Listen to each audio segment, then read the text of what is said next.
Для багатьох необізнаних слова «тренажерна зала» асоціюються з бодібілдингом, а отже із суперм'язистими накачаними чоловіками, які, що називається, тягають залізо.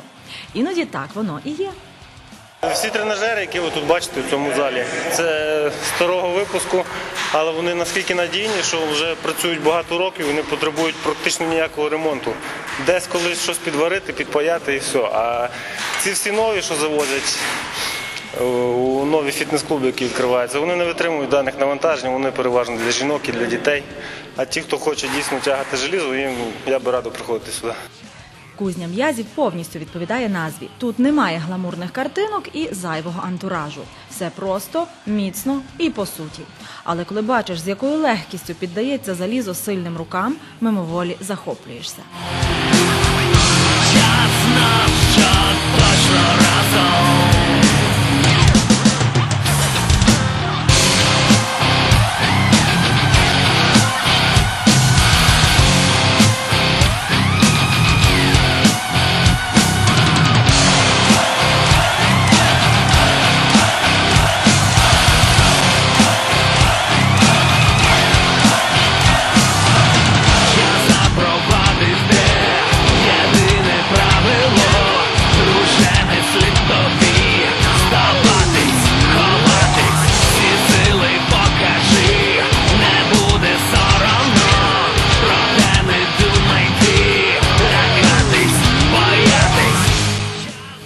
Не відстають від чоловіків і жінки, бо хто ж нині може стверджувати, що сила – то перевага лише сильної статі.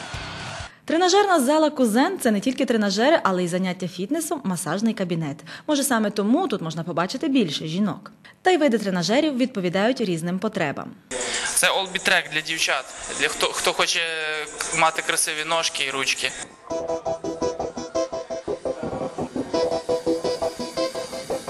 Тут в цьому спортзалі «Кузен» можна, крім як накачати м'язи або схуднути, ще вечірком вибити душу. Вилити душу, коли ти злий, ти можеш трошки побити на грудь. Отак приблизно.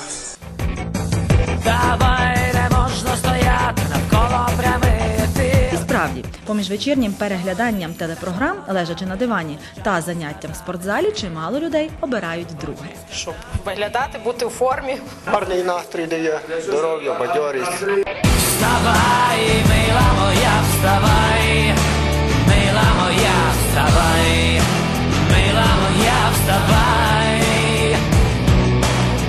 Давай, мила моя, давай, мила моя, давай, більше вимагай.